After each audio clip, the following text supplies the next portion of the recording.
প্রিয় বন্ধুরা, আমি এই মুহূর্তে রয়েছি ধামরাইয়ের যশো মাধবের রথযাত্রায়। তো আপনারা দেখতে পাচ্ছেন প্রচণ্ড ভিড়ের মাঝে আপনাদেরকে দেখানোর চেষ্টা করছি রথের।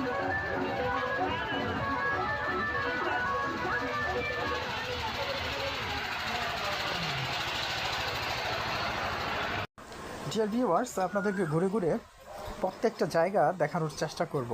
আমি আমার স্বচক্ষে দেখব আর আপনারা দেখবেন মোবাইল স্ক্রিনে। তো দেখা যাক। আপনারা দেখতে পাচ্ছেন প্রচুর ভিড়। রথের একাংশ দেখাচ্ছি আমি আপনাদেরকে। তো ঘুরে ঘুরে পুরোটাই দেখাবো, ভিডিওটা অনেক। প্রিয় দর্শক, আমি এই মুহূর্তে যে জায়গাটিতে রয়েছি সেটি হচ্ছে বাচ্চাদের খেলনা। বিভিন্ন রকম রাইড রয়েছে এখানে, যেগুলো দেখতে পাচ্ছেন। মেলার অবিচ্ছেদ্য অংশগুলোর মধ্যে হচ্ছে ছোটদের জন্য এই খেলার যে বিভিন্ন ধরনের রাইড, এগুলো একটি।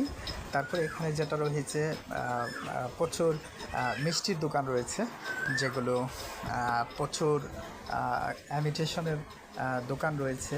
অন্যদিকে রয়েছে বিভিন্ন রকমের বাচ্চাদের খেলনার উপকরণ।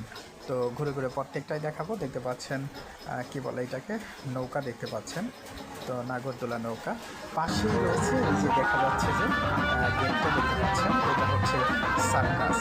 তো সার্কাসের জন্য আলাদা করে ঢোকার জন্য 100 টাকা এবং 120 টাকার মধ্যে টিকিট কিনতে পাওয়া যায়।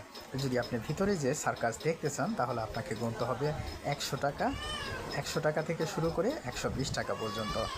তো সুপ্রিয় দর্শক, সামনের দিকে দেখাবো এখন।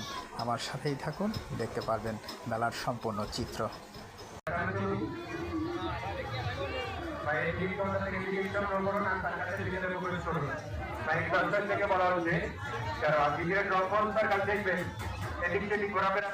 হিন্দু ধর্মাবলম্বীদের জন্য রয়েছে এটি একটি পণ্যের স্থান। কথিত আছে যে রথযাত্রায় তাদের নাকি অনেক পণ্য হয়ে থাকে।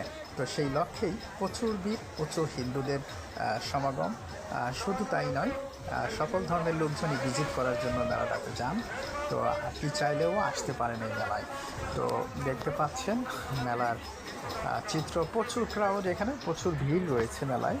তো তারপরে আমি আস্তে আস্তে করে ভিতরের দিকে যাওয়ার চেষ্টা করতেছি ঠিক এই মুহূর্তে।